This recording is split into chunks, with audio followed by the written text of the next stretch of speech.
Bonjour à tous les amis, je suis ravie de vous retrouver sur ma chaîne où nous parlons de prise de parole en public, de communication, de confiance en soi, y compris devant la caméra. Et le sujet d'aujourd'hui concernera justement l'enregistrement de vidéos où vous êtes le personnage principal, les vêtements. Les vêtements en tant que partie intégrante de l'image et de la marque personnelle. Comme j'ai travaillé 10 ans à la télévision, y compris à l'écran, en tant qu'animatrice en direct, je peux partager mon expérience sur les vêtements que la caméra apprécie et ceux qu'elle n'approuve pas. Je vais vous en parler et vous montrer tout cela juste après un court générique.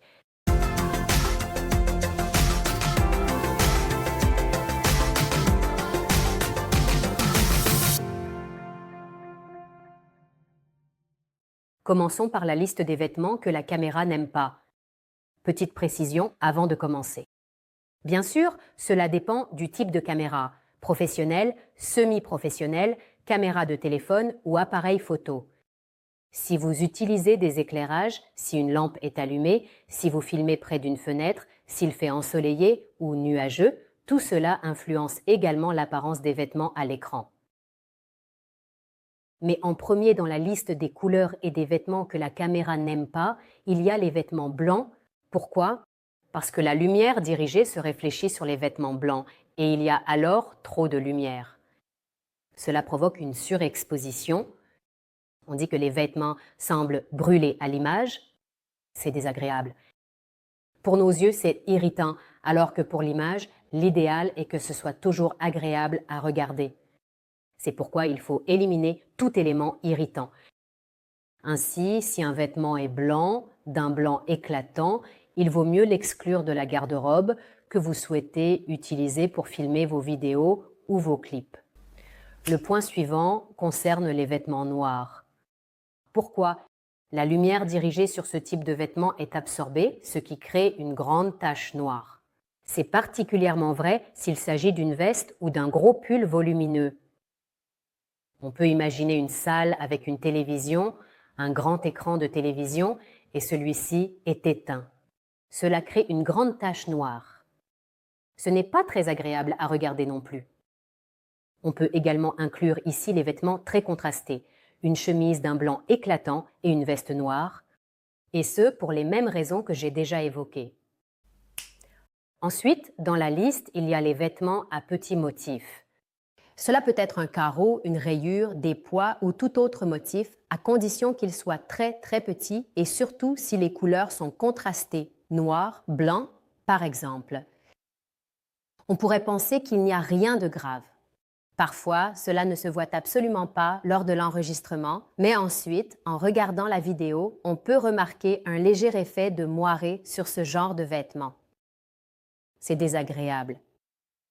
C'est précisément pour cette raison qu'il vaut mieux éviter ce genre de tenue, car sur toute l'image, le regard sera attiré par les fragments qui dérangent, là où quelque chose irrite.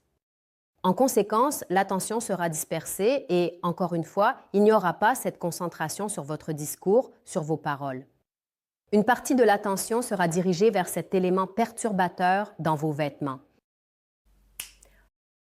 Ensuite, il y a les vêtements de couleur vive, pas forcément rouge, mais par exemple vert fluo ou néon. Une couleur pareille, ça crève les yeux. Encore une fois, pour la même raison, cela détourne l'attention de notre discours. Et deuxièmement, ce genre de vêtements peut nous éclipser, prendre le dessus sur notre visage, comme si ce n'était pas moi qui portais le vêtement, mais le vêtement qui me portait. Il passe avant moi. Il faut avoir une apparence très éclatante ou un maquillage aussi intense et vif pour être en accord avec la couleur que l'on a choisie. Le point suivant concerne les vêtements brillants, ceux avec des paillettes, des fils scintillants ou encore des tissus qui changent un peu de couleur selon la lumière. Pour les mêmes raisons, cela détourne l'attention et peut aussi réfléchir la lumière qui est dirigée sur vous. Cela ne sera pas très agréable non plus pour nos yeux. En ce qui concerne les vêtements en maille, il est important de prendre en compte le fait que la caméra peut ajouter quelques kilos. Par conséquent, si les vêtements en maille donnent déjà du volume, ce volume peut paraître encore plus important à l'écran. Cela peut convenir à tout le monde en été. Et deuxièmement, il est important ici de prendre en compte le secteur, car dans ce type de vêtements, il est probable que l'on se trouve à la maison. Elle crée une atmosphère de confort, de chez soi. En conséquence, si nous voulons instaurer ce type de communication avec l'audience, c'est tout à fait acceptable. Ou si la niche est justement liée à ce type de vêtements que vous créez de vos propres mains, que vous proposez aux autres, ou si vous enseignez le tricot aux aiguilles. Évidemment, si vous montrez vous-même de telles tenues, cela peut même être un choix parfaitement adapté. Parlons maintenant des vêtements que l'on peut choisir pour le tournage et que la caméra apprécie.